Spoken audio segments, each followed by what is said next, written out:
Hello, and welcome to another episode of Make Love Real, How to Create More Love in Your Life. I'm your host, Mia Saenz. And in this segment, I'm excited to bring Dana Canneto. Now, I've known this woman for years. I love her personally. I love her work. She's not only a colleague, but I consider her a friend. She's also one of the writers. She has a chapter in the Love Revolution book series, and it's fabulous. So I'd like to introduce you to Dana. Hi, Dana. Welcome. Thank you. Thanks for having me. So, Yeah, it's lovely. It's always lovely to have you and to be able to share your work with the world because it's fascinating and you're fascinating. And I also adore your energy. And so I love that. thank you. Will you share with us how you got into the work that you do and a little bit about you, and then we'll get into our talk. Yeah. I wasn't looking for this path. It kind of found me, and it was at the time that my father passed away, and I was going through a really a deepening and awakening, so to speak, that occurred after that experience. Previous to that, I had a lot of um, struggles around my body and self-worth and self-love that caused an eating disorder for years. And so when I had this awakening that I wasn't living my life, I was living it for everybody else and not in my truth. uh, that realization just dropped in me like a bomb. And I started following the cosmic breadcrumbs, not realizing I was following them. And a health coach in school showed up, and I was like, oh my gosh, I'm so into nutrition and all this because of when I was healing my body. And what I didn't realize was, even though I started on that path, that was actually the path for me healing my own body. I needed further and deeper healing physically, mentally, emotionally. So as I was purifying my body, was raising my vibration, and I was being open to more teachers and people that came in to that started to teach me more about energy work. And so it was a long journey. I'm doing it in a very fast kind of paced like steps of how it all came to be. But after I was health coaching, what I really realized my passion was really supporting women about, at first it was more about body image because that's so much of what I knew. And then it was as I started to hone in on my gifts of like my intuition and doing a lot of different shamanic trainings, energy trainings, really looking at more of a holistic viewpoint of it.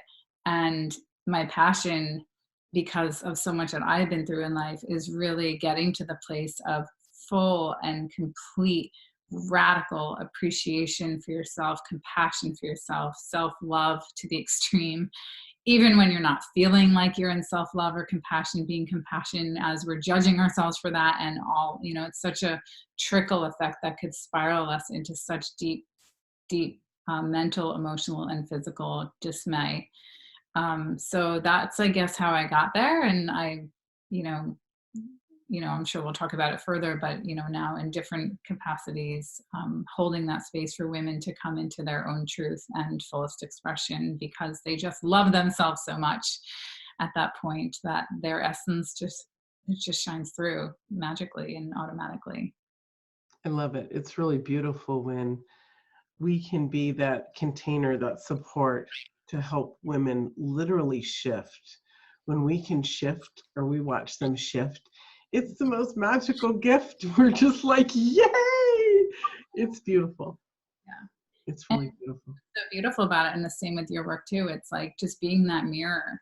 I don't think we have enough of that in life, even in our daily connection, of that actual reflection in who we are. Growing up, we had the reflection of who we shouldn't be or the demands on ourselves. But if we can be the actual reflection of like, no, that's okay. And you're meant to feel that. And feel it, and move through it rather than running away from it or hiding it, because that just spirals us into disaster zone.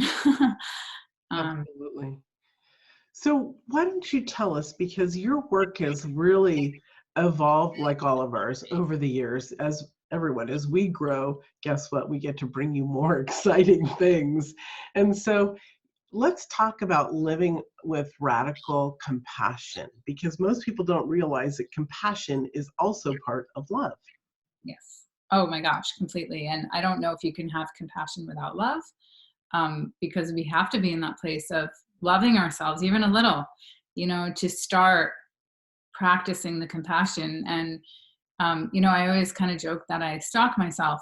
It's like I can hear the inner workings so much now, that it's in those moments where, when I'm judging myself, or I'm, something, I did something that I don't feel good about or something, rather than berating myself, which I would get into a mind spin all day long of what a bad person I am, or, and it all stemmed from old stuff and beliefs. But it's really about like tuning into, I use interchangeably, like our body, but also our inner child, of really loving ourselves through that. Like, it's okay.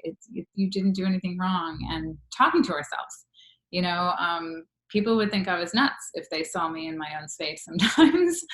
I don't think you're nuts. I do the same thing. Yeah, I mean, because, yeah, and it's the only way. It's really, even the things that we're still struggling with that happened to us years ago. Like, how can we give ourselves permission to understand that, like, we never did anything wrong. Like, everything that was done to us was by circumstance of somebody else in dismay, or it was never our fault. I actually wrote a poem yesterday that came, like, so downloaded to me yesterday, as they usually do come through, but oftentimes it's like a beautiful message for myself. This one was like, no, like, people need to hear this. Other people need to hear this. There's so much self-blame, shame, and all of that. And it's being compassionate with oneself, loving oneself through the shame and the blame, and understanding that it's not your fault, and you're worth it, and all of that. And it's baby steps. It's not overnight. Self-love is I know, like, there's so much stuff about self-love out there, and it's not something, I think people get upset because they don't really know what that means. And I think it means when we can tend to ourselves at all times with compassion. It's beautiful. Yes, absolutely. And what you've done, and what most people don't realize, the actual structure of what we're doing is we're laying new patterns in from our subconscious, or to our subconscious. And what happens, guys, is our subconscious, like she was saying, her conversation changed. Our subconscious actually becomes our friend and supports our conscious, because we've laid these patterns in of beautiful, positive talk and compassion, that then it starts to regurgitate up the things that we want, where you can actually say, mine says to me oftentimes when I'm in that space we're talking about, it's okay. You got this, girl. You are okay. Well, before, I used to spend all night yelling at myself or ripping myself a new one, in the middle of the night where I couldn't sleep. Or ripping someone else a new one because yeah, totally. You said something and it hit something I wanted to say, and it's kind of went out of my head. I know it'll probably come back. But yeah, I think too, we spin. And when you said, oh, that's what it was, the new patterns that come in, it's like, thankfully, I'm not going to say I'm always perfect, and I don't have those moments where I'm spinning in the judgment. And I like, it's rare though. It's like creating the new neural pathways is that now it's like easy to pivot, or it's like it'll come in a sec. I remember one time I was on the subway and I was floored, and I'm like, I've done all this work on myself, and I don't remember what happened during the day, but I literally heard, I hate myself. But it was almost like it was like a younger, old, because in that moment I was like, no, like, where did that come from? And it was just like and I don't even know how to explain it. It was just like, it felt like something separate from me said it. But it's what we do. It's like that other voice that comes in, and we believe it. And it was almost like I felt the separation for the first time, where I was like, whoa, that's, I used to say that to myself all the time, so. It goes back to the psyche, and the subconscious, because I've had those, not currently, thank God, but the last time I had that moment was, I think, 3 years ago, where I told myself to do something very damaging, and it was like, wait, where did that come from? That's not me. And we recognize that's not me. It's either energetically somebody near you on the subway, like I was just about to say, or that, yes. right, or something else is coming in. And so when we recognize that that's not us, that's part of that whole patterning of love, is we can literally shift those negative, 17 negative messages in the first 2 hours that we say to ourselves and more throughout the day, that we shift and change that into a space of clarity and clearness, which is awesome, right? I mean, it's beautiful. Yeah, and the other thing is, if you hold those thoughts for more than 17 seconds, they repattern themselves. So if you can get to the point of like, you have those thoughts, but you can pivot within that 17 seconds, and it's like scientifically true. Like, we just keep recreating those same patterns. So it's sometimes it's baby steps, depending on how deep the wounds are, core events or trauma that someone might be carrying. And you just triggered a thought for me, if I can share this. We have worked with women, and we've had friends who do this chanting stuff, like, about it's not me, stop, settle down. Chants like that are just garbage talk. You have to feel it tangibly in your system for it to change, because we have to be connected to the information, guys. It's not just about chanting and this and that. We have to logically also understand we're human and we're spirit. And so together, that brings that ease, that compassion that Dana was talking about. Seriously, that ease and compassion. Yeah, the soma, the body, like integrating it into the body. It's so true. It's kind of like, affirmations. It's so funny because there are so many things that work, and I think they work for some people because they know the other components. Yes. Where people are like, if I keep saying these affirmations and I keep saying I love myself, but we have to feel it, like you're saying. Like, we have to get into the vibratory feeling of the words, not just the actual words itself. And even identifying it, right? I remember when I was shifting into the love space, it scared the bejesus out of me in the early stages to say, okay, how does this feel? How does love feel? How does it feel in my body? And I just say, calm down, because I was a nut, But you're right, it's that deep visualizing it. Yeah, we have to settle into it, or surrender into it, or lean into whatever word you want to use to actually feel what it's like. Yeah. I want to say too to that. I mean, I just had a feeling in my body, so I'm like, all right, maybe I need to share that.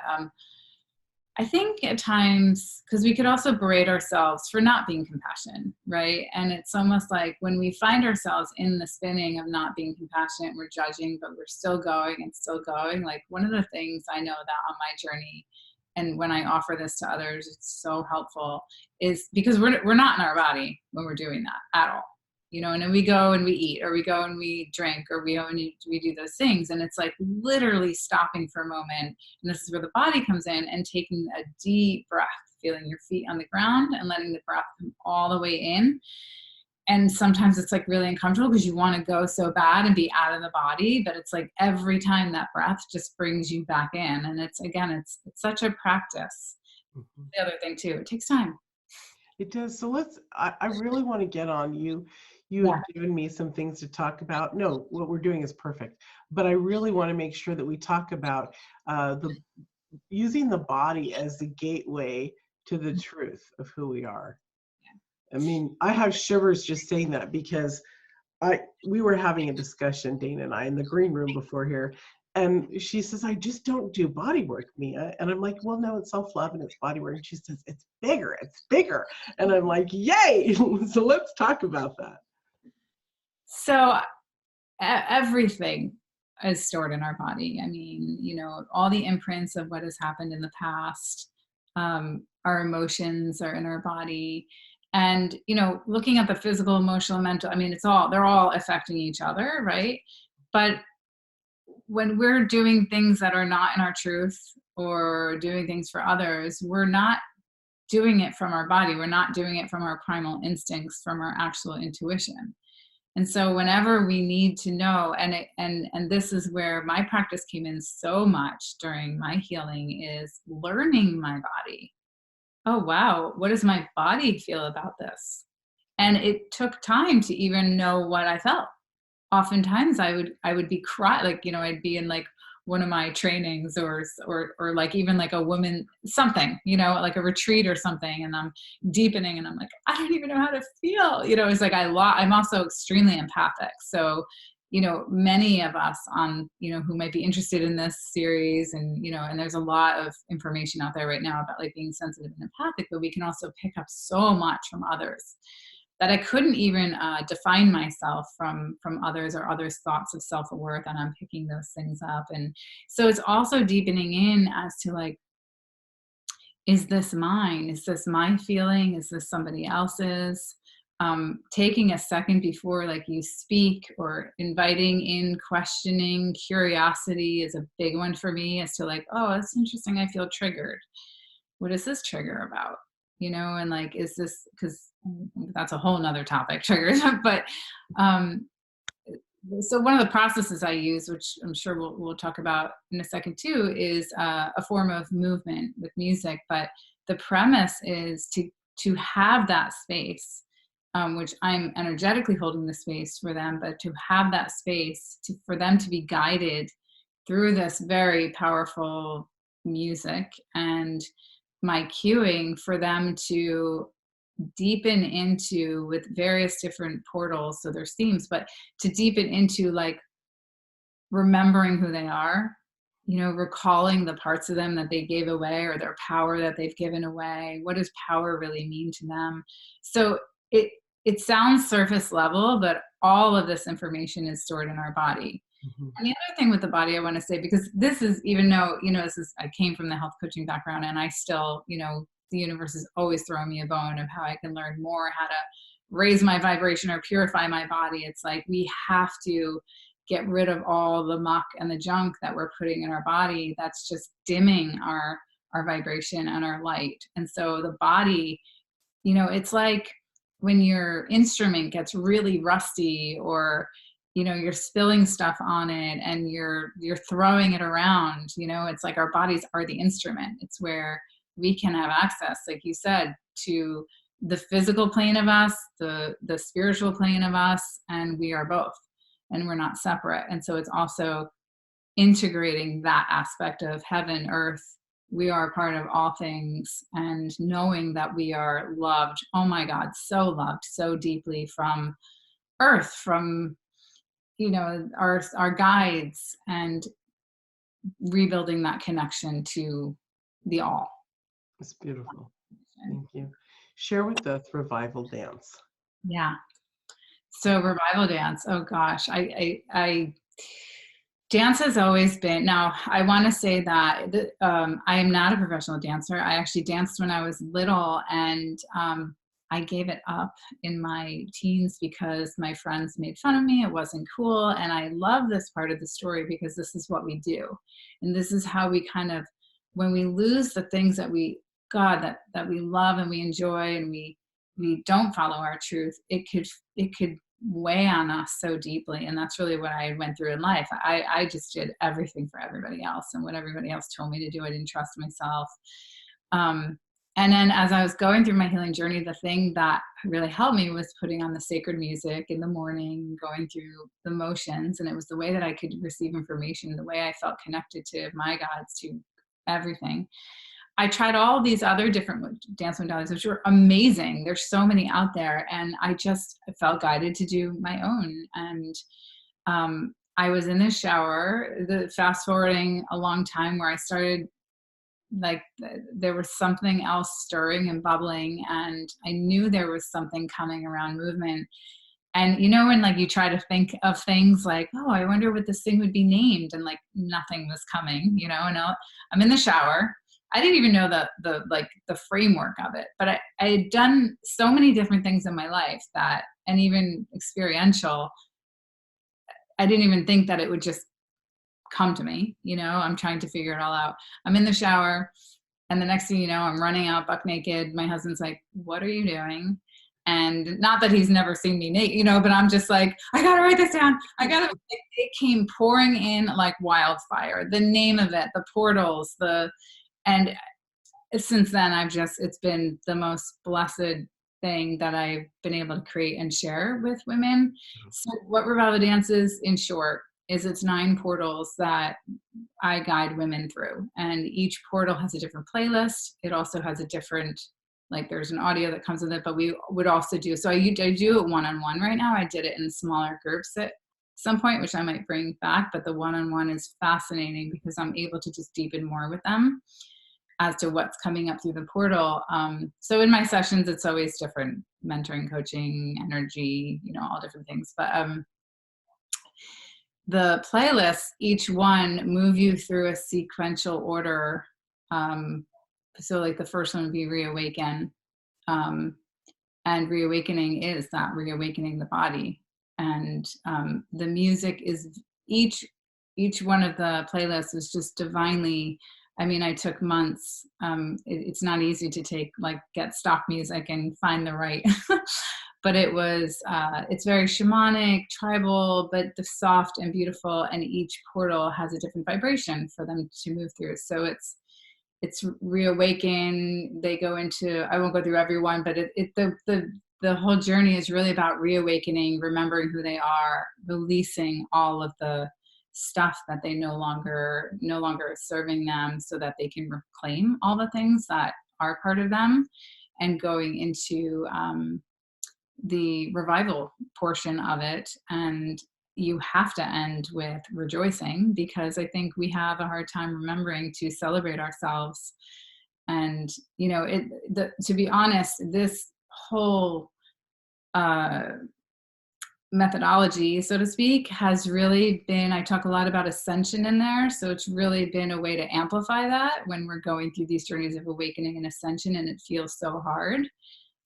There's a portal in there to remember your archetypes, and if those that are listening believe in past lives, it's bringing back the magic that we once held, that we still have within us, and giving ourselves permission to get wild, get fierce, reclaim our power, and be that. Go and be that if that's what you wish. So that's really beautiful. Thank Very you. powerful. Yeah. And it's crazy. I haven't interviewed you or talked on air with you on a show like this, or a conversation, in a couple years. And you are very, although we've kept in touch and all that, you are different. You are different. It's like you're there. You're there. It's beautiful. It's really beautiful. Yeah. I'm looking at you and just going, wow, this is amazing. It's lovely, lovely. Would you share with us your free gift, please? Yes. So I'm going to give you a little sample of the first portal of Awaken for Revival Dance. So people, experience it, and if they want to know more, they can reach out to me, and happy to jump on a call and just let them know what it is, what it's about. And so if they're interested, they can go further and deepen into it. That's really great. I'm excited about that. In the spiritual community, and the spirituality is love. And so it's a really vast term to say the spiritual community. But what I've noticed with a lot of people are these up and coming movement things with music. We have one where I live on this island. There was one in LA that we used to go to. So it's really very cool. And I have to say, everyone, you should download this and work it, because there's something magical when we allow our body to move, to release. I go out several times. I wish I could do it every day, but I choose to do other things after work. But I have in my garage, so we have 2 single garages, which is really odd, but they're fully lined and all that. So I move out my car, I turn on my music, I turn on the heater because it's really cold here in the winter, and the dog and I are outside dancing, and in the garage. And so it turns into my space, and through there we connect so deeply. And I'm saying this as somebody who doesn't teach this, but somebody who loves this, that your work, that connection is so powerful and deep that it is life-changing. It literally is life-changing. Yeah, thank you for saying that. I also want to mention, if people are listening to this and they're like, whoa, dance. I've had at least 3 clients, and I did a beta testing with a bunch of other, with one of my masterminds. They wanted to know what it was about, and about 3 of them were like, I didn't want to show up because I didn't want to dance, but I wanted to, be here. And their experiences were profound. So it's so interesting when we do follow our heart and our body, because your body might not want to move. Mm-hmm. It actually might want to stand there and maybe like sway, or I had someone do it where she was just lying on the floor and she'd roll over every so often. And it's the vibration of the music and also the cue that allows you to deepen in. So it's dancing with yourself, dancing with your spirit. What does that look like? Mm-hmm. It's really powerful because our body has so much water in it that the sound reverberates into us and it moves through water. So if you've ever heard music through water, any of you, if you're underwater, you feel like it's in the womb. So it almost gives you that full connection back to when you were in the womb, or as she said before, or the past life feelings of above and below. It literally it's the universe that, we feel it within us, and it's very powerful. Wonderful. I would like you to share what's on your heart and mind before we go. Well, the obvious words that just came in is to radically love yourself. But I want to bring up the compassion piece again. I feel like it's just so important to just treat yourself with such love and compassion, no matter what you're moving through, no matter what you're going through, and just know that it's not your fault, and that anything that does come up that is other than that, just be patient with yourself. And that's all part of the compassion piece. So I don't want to dilute it anymore. Right, it's beautiful. Compassion. Well, I think that we should challenge people to actually look up the word in the dictionary and feel it into your body so that you're making that deep connection, what compassion truly is. Yeah, well, it's beautiful. I will say one thing. You think the word compassion has passion in it. Mm-hmm. How can you be so passionately in love with yourself? Like, feel that word compassion with such passion. Mm-hmm.